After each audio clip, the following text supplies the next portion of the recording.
அன்புக்குரியவர்களே, ஆண்டவர் இயேசுவின் இனிய திருப்பெயரில் உங்களை அன்போடு வாழ்த்துகின்றேன். இயேசுவின் ஆளுமை என்னும் தொடரில் இயேசு சோர்ந்திருப்போருக்கு ஆறுதல் தருகிறார் என்னும் புதிய தலைப்பில் சில செய்திகளை உங்களோடு பகிர்ந்து கொள்ள விரும்புகின்றேன். நல்ல ஆளுமைகள் தங்களோடு வாழ்பவர்களுடைய சோர்வை புரிந்து கொள்கிறார்கள். அந்த சோர்வுக்கு தேவையான ஆறுதலை வழங்குகிறார்கள்.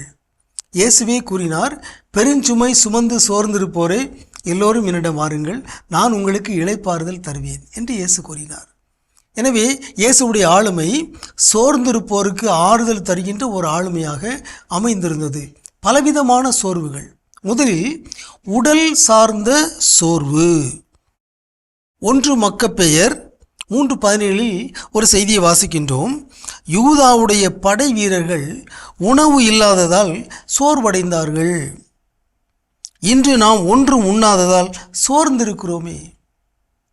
அன்புக்குரியவர்களே, உணவு இல்லாததால் உடல் சோர்ந்தவர்கள் உலகம் முழுவதும் கோடிக்கணக்கான மக்கள் இருக்கிறார்கள்.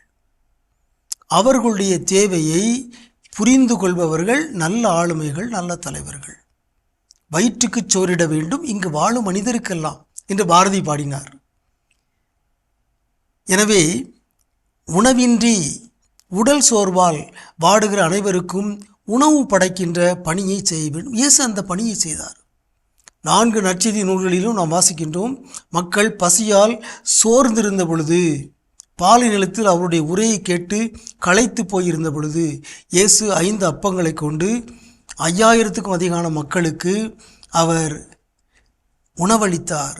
அது மட்டுமல்ல, அவர்கள் வயிறார உண்டார்கள் என்னும் செய்தி 4 நற்செய்தி நூல்களிலும் பதிவு செய்யப்பட்டிருக்கிறது. எனவே உடல் சோர்வுக்கு ஆறுதல் தருகிற ஆளுமையாக இயேசு விளங்கினார். நல்ல ஆளுமைகள் தங்களோடு வாழ்பவர்களுடைய உடல் சோர்வுக்கு, உடல் தொடர்பான சோர்வுக்கு ஆறுதல் தருகிறார்கள். நம்முடைய வாழ்விலும் நம்மோடு வாழ்கின்றவர்கள், நம்முடைய குடும்பத்தினர், அவர்களுடைய உடல் தொடர்பான சோர்வுகள், உடல் தொடர்பான பலவீனங்கள், நோய்கள், இவற்றை நாம் புரிந்து கொண்டு அவர்களுக்கு ஆறுதல் வழங்க வேண்டும், நலம் தர வேண்டும், ஊக்கப்படுத்த வேண்டும், மருத்துவமனைக்கு அவர்களை இட்டுச் செல்ல வேண்டும். இவையெல்லாம் நல்ல ஆளுமையின் பண்புகளாக அமையும். உங்களுக்கு அமைதி உரித்தாகுக.